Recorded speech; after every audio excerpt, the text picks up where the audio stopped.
By the time Rosa Parks died in Detroit in 2005, her place in the history books was assured. She was the first lady of civil rights, the mother of the freedom movement. Now, on the 100th anniversary of her birth, a new biography explores the rebellious life of Mrs. Rosa Parks. The author is Jean Theo Harris, a professor of political science at Brooklyn College of the City University of New York. The word rebellious doesn't usually appear in the same sentence as Rosa Parks. She was a different person than we thought.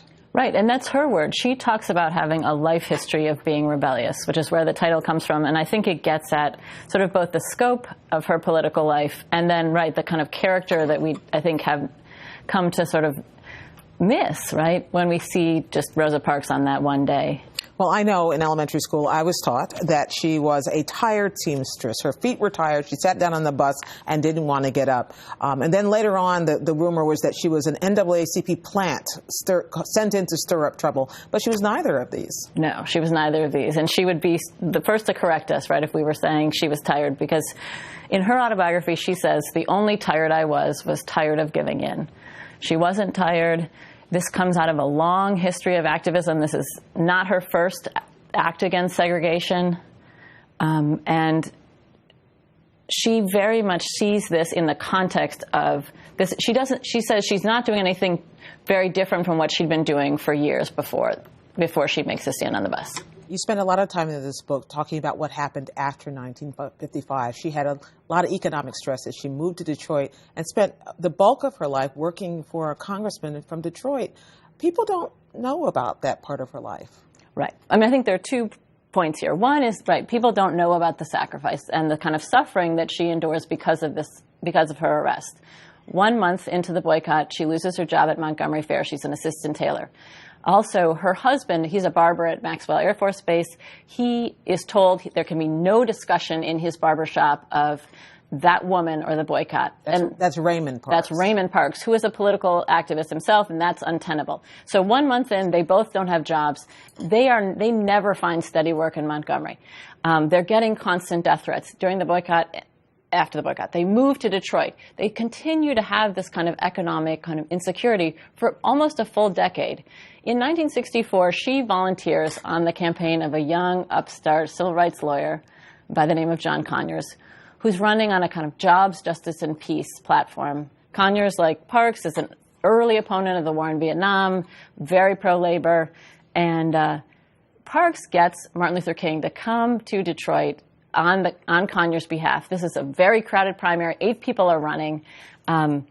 Conyers is not favored, but he wins this primary by less than 100 votes. And partly he credits Parks because sort of King comes and sort of raises his stature. So one of the first things he does is he hires Rosa Parks to work in his Detroit office, sort of doing constituent work and being kind of working with the community.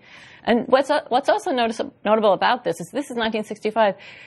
She's been doing political work for more than 20 years. This is her first paid political job.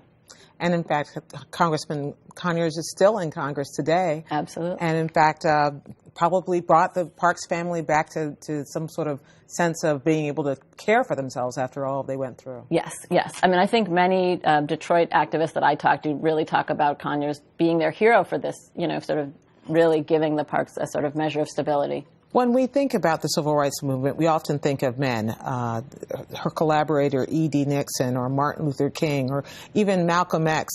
But you seldom hear about the women, and she wasn't the only one. No.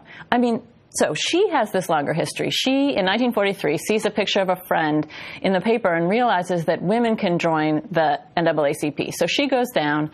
She's the only woman there that day, and she's made secretary. She's elected secretary. But she's going to spend 10 years before her bus arrest with E.D. Nixon transforming the Montgomery NAACP into a much more activist branch. Also, her act on the bus is not the first. She's not the first person. She's not the first woman. There are many women in that decade before she is arrested that make these kinds of stands on the bus. That year, in March, a young woman, a 15-year-old, is arrested for her stand on the bus. That's Claudette Colvin. That's very much where this begins. But Rosa Parks, with her straw hats and her church lady clothes and her demure attitude and her maternal aspect, was a far more preferable face to put on this, wasn't she? Yes, but I think part of why the community galvanizes behind her is also because they know her, they respect her, they see themselves in her, but they also trust, because she's been active for so many years, that she's not going to flinch under the pressure that's going to be brought to bear on anybody who becomes a kind of face of such a movement. So in many ways, part of why they galvanize behind her is she is a good face for the movement. But part of why they galvanize behind her is because of this longer history of kind of political work and political activism. And part of the reason why she chose to be the face is because she went for training. She didn't just happen to be there that day. I mean, she happened to be there in that she was commuting home from work, right. But she was trained in how to behave in a situation like that. Right. So 5 months before she makes a stand on the bus, she goes to Highlander Folk School in Tennessee. And Highlander is an adult kind of organizer training school. It's trying to teach local people how to be leaders of their own movements. And she goes to a 2-week workshop. She takes off work to go to this workshop on school desegregation. And it's very much about the kind of power of the individual to go back and lead their own communities. Now, interestingly, on the last day, they do this go-around, and they are asked, what are you going to do when you go back? And she says, well, resistance in Montgomery is too fierce. People are never going to be unified, so there's no mass movement that's going to emerge. But I'm going to keep working with the young people, because she's sort of formed a youth chapter of the Montgomery NAACP. So she very much... it's not that hopeful in that moment that there's going to be this mass movement. And yet 5 months later, right, December 1st, 1955, again, in her words, pushed as far as I could be pushed, sort of doing what I had asked of others, right? So she sees herself in this kind of community of activists. She refuses to give up her seat. I want to ask you about her relationships with some of the names we know in the movement, whether it was Martin Luther King Jr. or Malcolm X. She admired them both. And she even met Nelson Mandela at one point later in her life. Absolutely. And I think looking at her life, we see her admiring working with so many people, from Ella Baker to Queen Mother Moore. She calls Malcolm X her personal hero. She meets him for the first time in 1963 because he wants to meet her. He is also sort of enamored with her courage, wants to meet Mrs. Parks. They have their last meeting 1 week before he's assassinated. She works with Robert F. Williams. She obviously is with Martin Luther King when he really gets his start as a 26-year-old minister. So she has this huge range of sort of political allies. And that's the same thing happened with Nelson Mandela. You tell a story in the book. Absolutely. So Nelson Mandela, it's right after he's sort of been freed, and he comes to Detroit, and there's all this hoopla.